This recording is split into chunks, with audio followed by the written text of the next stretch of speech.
Alasan dibalik wasiat Fatimah tentang keranda jenazah. Suatu ketika Fatimah putri tercinta Rasulullah berada di depan rumah.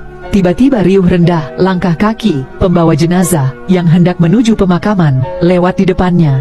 Saat itu Fatimah sedang bersama Asma binti Umaisi yang biasa menemani dan menghibur Fatimah setelah kepergian Rasulullah. Setelah kepergian pembawa jenazah lewat, tiba-tiba Fatimah menangis terseduh-seduh hingga membuat Asma panik dan bertanya, "Wahai putri Rasulullah, mengapa engkau menangis? Apa ada yang salah dengan rombongan pembawa jenazah tadi?" Fatimah mengusap air matanya sambil menjawab, "Setiap orang yang mati akan dibungkus dengan kain kafan yang rapat, lalu akan dibawa ke lokasi pemakaman dengan dipanggul oleh orang-orang yang membawanya. Apa memang seperti itu?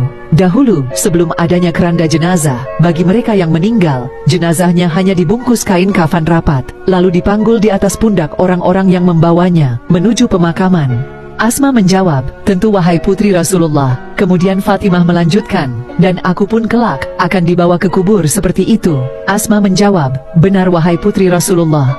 Lalu Fatimah melanjutkan, "Itulah yang menyebabkan aku menangis. Sungguh aku sangat malu jika nanti aku meninggal, kemudian dibungkus kain kafan dengan rapat lalu diangkat di atas punggung orang-orang yang membawaku ke kubur. Sementara orang yang mengiringi jenazah akan melihatku, sungguh aku sangat malu, karena saat itu mereka akan melihat lekuk-lekuk tubuhku."